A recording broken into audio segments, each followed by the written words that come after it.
Oswald. All Grown Up was a weird show. Take the Rugrats, age them up 10 years, and then put them in We're here to talk about the one time All Grown Up managed to get on that level. Crash Steady Dog. Like watching Tommy try to make it with a girl. That level. This moment comes to us in the two-part episode, but we're here to talk about the one time All Grown Up managed to get on that level. This moment comes to us from the two-part episode, Interview with a Campfire, in the Bean is a character who appears only in the special and introduces the kids to Camp Everwood, telling the tales of all things scary. But things get too real when kids begin to go missing. Toward the climax, it's revealed that Bean is no ordinary boy, and is in fact the ghost of a boy who died in 1846. When a scene shows up that none of them filmed. Oh no, dear. Cousin Henry, time to get on the bus. Yes, Cousin Louise. Just a moment while I tell my friends. Bring it or nothing. I have no idea what that means, but it sure scared the hell out of the Rugrats. Supernatural beings are not really ever mentioned at the Rugrats. The only other one being Little Q from the All Grown Up Valentine's Day episode. It's a strange moment, and a disturbing one at that. Bean was clearly happy with their help, so I guess he decided to freak them out for shits and giggles.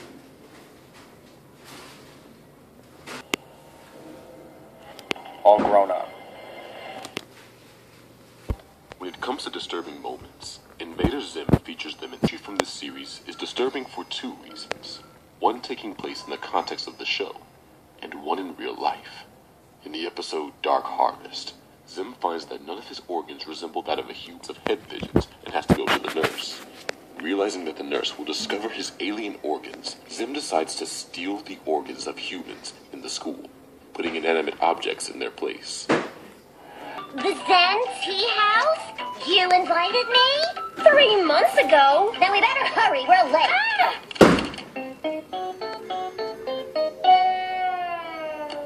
Ta-da! Wow, that sure is some yellow. It's New Horizons by Fred and... Almost bursting at the seam. The subject matter is just so far removed from anything Nick has ever dealt with. It's absolutely bizarre. While the episode is dark and disturbing in its own right, things get even darker when we take a look at Scott Dulesky. On October 15th. Ginny Fridays. In addition to Ren and Stimpy, Rocko's Modern Life is one of Nickelodeon's most surreal and zany shows of the 90s. Jokes and visual humor had little to no consequence, leading to some absolutely fantastic slapstick. But we're not here to talk about funny stuff. Sometimes that's surrealness that works. However, when they get there, they find that Rocko and Heifer rented the exact same cabin, leading them to have to spend the weekend together. 100% not. Eventually, an avalanche occurs, trapping them inside the cabin. Mr. Bighead attempts to dig through the snow later that night, but ends up almost freezing to death. Half awake, Mr. Bighead looks up and sees the three standing around him. Yes, in D.C. I picked D.C. out of all the cities because D.C. got one of the best comic crowds. Oh, really? And I really wanted like 2 live shows. We got 2 shows, September the 10th. So people in D.C., go buy tickets. Hey, easy. I need people to be there, to fill in the audience and laugh. A short, strange acid trip occurs with Bighead turning into a flower and screaming his eyes out, literally. While this moment is short, it definitely caught many picture. Yeah, let's all get ready, right? Yeah. Ready down. Titular fast food restaurant, getting involved in all kinds of shenanigans. The show was not received well, especially by vegetarians at the titular fast food restaurant, getting involved in all kinds of shenanigans. The show was especially by vegetarians and parents who did not appreciate the abundance of meat and gross out humor. The network received many petitions to end the show, which may have played a part in its ultimately short existence. It managed to introduce a gross amount of disturbing moments during its 2-season run. The most infamous being the tapeworm in the episode Mooch Master P. The episode starts with Parker mooching off of Josh's lunch, much to his annoyance.